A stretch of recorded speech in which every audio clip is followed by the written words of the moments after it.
Hi hello నమస్తే welcome to ఇతిహాస వేదం ఛానల్. ఈరోజు మనం ఉగాది పండుగ అంటే ఏమిటి, అసలు ఎందుకు జరుపుకుంటాం తదితర విషయాల గురించి తెలుసుకుందాం. వీడియో ఎక్కడ స్కిప్ చేయకుండా పూర్తి వీడియో చూసేయండి. ఉగాది అనే పదం యుగాది నుండి ఉద్భవించింది. దీనిలో యుగం ప్లస్ ఆది అంటే యుగానికి ఆరంభం అని అర్థం. చాంద్రమాన పంచాంగం ప్రకారం ప్రతి సంవత్సరం చైత్ర శుద్ధ పాడ్యమి రోజున ఉగాది పండుగను జరుపుకుంటారు. ముఖ్యంగా దక్షిణ భారతదేశంలో, ముఖ్యంగా ఆంధ్రప్రదేశ్, తెలంగాణ, కర్ణాటక, మహారాష్ట్ర రాష్ట్రాల్లో ఈ పండుగకు ప్రత్యేక ప్రాధాన్యత ఉంది. ఉగాది వెనుక పురాణ గాథలు. బ్రహ్మదేవుని సృష్టి ప్రారంభం. పురాణాల ప్రకారం చతుర్ముఖ బ్రహ్మ ఈ రోజున సృష్టిని ప్రారంభించారని చెబుతారు. విశ్వ సృష్టికి ఇదే తొలి రోజు అని భావిస్తారు. ఈ కారణంగా ఉగాదిని ప్రపంచ ఆరంభ దినోత్సవం అని కూడా పిలుస్తారు. మత్స్యావతారం, మానవ కుల రక్షణ. భాగవత పురాణాల ప్రకారం ఉగాది రోజునే భగవంతుడు మత్స్యావతారం స్వీకరించాడని చెబుతారు. మహాప్రళయం సమయంలో మత్స్య రూపంలో శ్రీ మహావిష్ణువు మనువు మరియు వేదాలను రక్షించాడు. అందుకే ఈ రోజును ఆధ్యాత్మికంగా పవిత్రమైన దినంగా భావిస్తారు. శ్రీరాముని పట్టాభిషేకం. రామాయణం ప్రకారం రావణవధ అనంతరం శ్రీరాముడు అయోధ్య చేరుకున్నాడు. ప్రజల ఆహ్వానంతో ఈ రోజున రామునికి పట్టాభిషేకం జరిగినట్లు కొన్ని పురాణ గాథలు చెబుతున్నాయి. అందువల్ల ఉగాది రోజున రాముడి ఆలయాల్లో ప్రత్యేక పూజలు నిర్వహిస్తారు. ఉగాది పచ్చడిని షడ్రుచి ప్రసాదమని కూడా అంటారు. ఇది జీవితంలోని అనేక అనుభవాలను సూచిస్తుంది.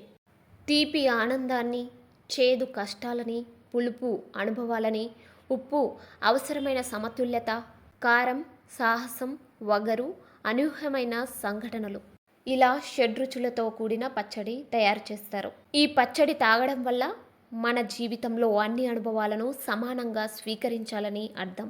పంచాంగ శ్రవణం. ఉగాది రోజున వేద పండితులు రాశి ఫలాలను, భవిష్యత్తును వివరిస్తారు. ఇది భవిష్యత్ జీవన మార్గాన్ని నిర్ణయించడానికి ప్రాముఖ్యమైన సాంప్రదాయం. కొత్త పనులు ప్రారంభం. ఉగాది అనేది శుభముహూర్తంగా పరిగణించబడుతుంది. ఈ రోజున నూతన వ్యాపారాలు, ఇంటి ప్రవేశాలు, వివాహ నిశ్చయాలు మొదలైనవి ప్రారంభిస్తారు. ఉగాది ప్రత్యేక విశేషాలు. శ్రీకృష్ణదేవరాయలు అముక్తమాల్యద రచన ప్రారంభం. విజయనగర సామ్రాజ్యపు గొప్పరాజు శ్రీకృష్ణదేవరాయలు తన ప్రసిద్ధ కావ్యం అముక్తమాల్యదను ఉగాది రోజున ప్రారంభించాడు. ఈ కావ్యం ఆండాల్ ఆలివర్ణం కథతో కూడిన గొప్ప ధార్మిక రచన. పంచాంగం ప్రకారం ఉగాది నుండి కాలచక్రం మారుతుంది.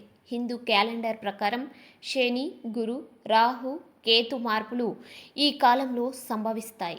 ఉగాది ముహూర్తాన్ని అనుసరించి కురుక్షేత్ర యుద్ధ కాలాన్ని పండితులు నిర్ణయించారని కొన్ని వేద గ్రంథాల్లో ఉంది. భారతీయ గణిత శాస్త్రం ప్రకారం కాలగణన ఉగాది నుంచే ప్రారంభమైంది. కాలచక్రంలో 60 సంవత్సరాల పంచాంగం మన హిందూ ధర్మం అందించిన గొప్ప భౌతిక విజ్ఞాన సంపత్తి. ఉగాది రోజు ప్రత్యేకంగా నూనెతో అభ్యంగన స్నానం చేసి కొత్త బట్టలు ధరించడం ఆనవాయితీ. ఆలయాలలో విష్ణువు, శివుడు, హనుమంతుడు ప్రత్యేకంగా పూజింపబడతారు. గణపతి పూజ, లక్ష్మీదేవి పూజ, సత్యనారాయణ వ్రతం చేయడం ముఖ్యంగా ఉంటుంది. ఉగాది రోజున కుటుంబ సభ్యులు కలిసి భోజనం చేస్తారు. పెద్దవారి ఆశీర్వాదం తీసుకోవడం శుభప్రదంగా భావిస్తారు.